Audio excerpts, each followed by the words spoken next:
When Ukraine's digital minister urged Elon Musk to deploy Starlink systems as Russia occupied the country, he responded promptly. Civilians and government personnel in areas under attack who have lost internet service are currently using Starlink technology. In a bid to defend their country, the Ukrainian regiment is reportedly utilizing Starlink to connect its drones against Russian forces, according to the Times of London.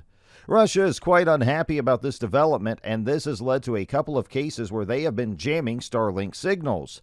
What do we know about Starlink and the role it plays in the Russian-Ukraine conflict? What issues may arise for Elon Musk's satellite? Keep watching to find out. Musk's space firm SpaceX owns Starlink. Starlink is a SpaceX-operated satellite internet constellation that provides satellite internet connectivity to 29 countries on Earth, with plans to expand service to the entire globe. There have been 2,335 Starlinks launched, with 2,110 still in orbit.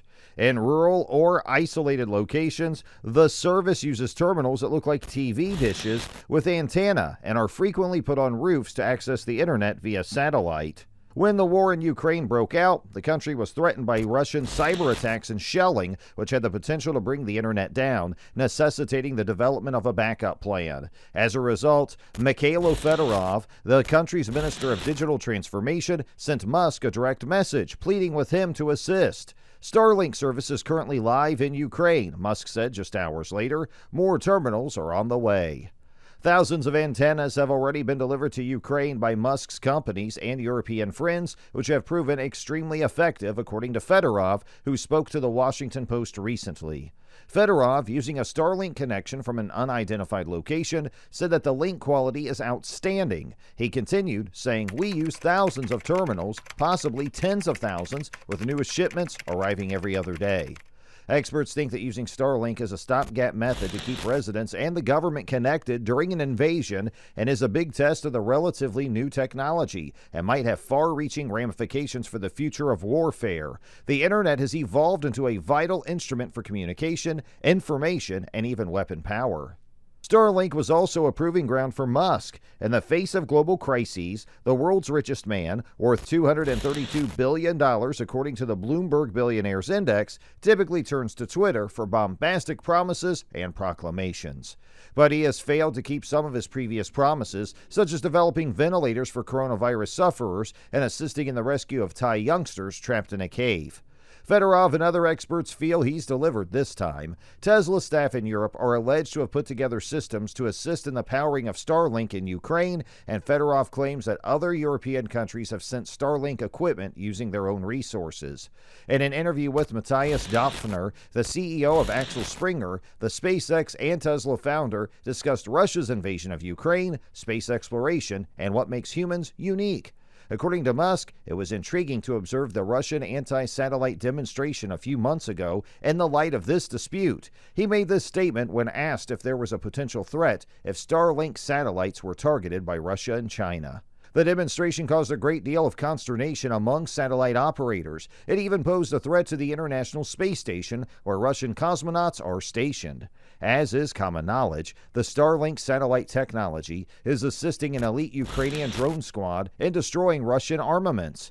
The method ensures that drone crews may continue to work even if there's no internet or power.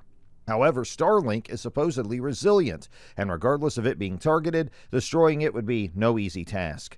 Musk says it would be difficult to take out the satellites. According to Musk, trying to knock out Starlink is difficult since there are 2,000 satellites, he explained. He continued saying, "This entails a large number of anti-satellite missiles. I hope we don't have to put this to the test, but I believe we can deploy satellites faster than anti-satellite missiles can be launched." Enjoying this video so far? Be sure to like, share, and subscribe.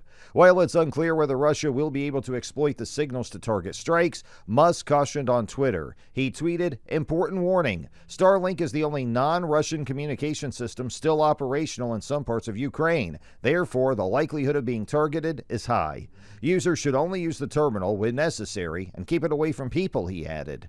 Starlink has risen rapidly in recent years, outstripping several satellite internet competitors by sending over 1,000 satellites into orbit. People could purchase the service for $99 each month, plus $499 for the equipment online. But Starlink warns that it may take 6 months or longer to arrive in some situations.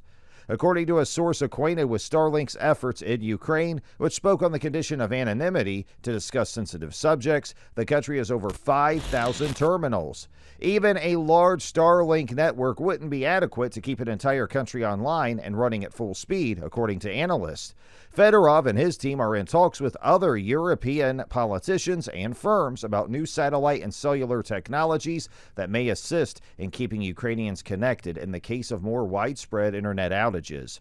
Apparently, SpaceX was working on a way to send Starlink to Ukraine even before Fedorov tweeted to Musk for assistance, and we think this explains Musk's prompt response to the plea. In a discussion at the California Institute of Technology last month, President and COO Gwynne Shotwell said the business has been working for several weeks to secure governmental authority to allow the satellites to interact in Ukraine. However, Starlink's use of the terminals is accompanied by various concerns. Experts suggest Starlink signals, like other satellite communications during wartime, might be used to locate the location of the antenna. Experts have also cautioned that the gadgets could reveal Ukrainians' whereabouts to Russian attackers, but Fedorov claims that this hasn't been a problem so far. The devices have supposedly been utilized in densely inhabited locations where a large number of civilians would be present regardless. He claimed that Russian cyber attacks on the networks had not yet increased. Many countries, including Russia, have equipment capable of detecting, jamming, and sometimes intercepting various types of transmissions. According to John Scott Railton, a senior researcher at the University of Toronto Citizen Lab, Starlink's technology could be a target for these attempts. Because Starlink is still new, there is a lot to learn about how and if it may be used in conflict zones, according to defense and space industry specialists. Brian Whedon, head of program planning for space sustainability charity Secure World Foundation, said that the answer is it may be useful, pointing to the possibility of cyber attacks and what exactly the demands are. Currently, it seems that SpaceX's decision to provide satellite internet to Ukraine has brought up a whole new can of worms as Starlink transmissions are being jammed, according to Elon Musk. Is it possible that the conflict between Musk's business and Moscow's military activities would escalate? Duncan Blake, a space law specialist, thinks it depends. He claims that space isn't lawless, but it's all pretty hazy, and it's a legal and ethical issue that's all the more pressing in light of Australia's rapidly expanding civil military space launch and satellite program. There are problems of degree, purpose, and actual harm, as with other legal matters. An armed attack is defined quite clearly in international law. It is based on the analogy of an actual armed force taking and controlling a strategic piece of land. That line can be crossed by both electronic warfares, which are signal jamming, and cyber warfare, which is basically hacking functions. Russia's attack would be perceived as hostile, according to Starlink. An attack on a commercial Earth observation or space awareness satellite would undoubtedly be perceived as hostile. Disabling a military spy satellite, on the other hand, might be considered a war crime. Space disputes are dealt with by a small number of international courts and tribunals. One is the Permanent Court of Arbitration in The Hague. It's the same court that dismissed China's claim to the Philippine South China Sea Islands. The verdict was ignored by Beijing. According to Blake, it would be ideal if everyone followed international humanitarian law and international law on the use of force. Comment below for a monthly shout out and to participate in our monthly giveaway. And don't miss out on the fun. And if you enjoyed this video, check out a similar video we've made.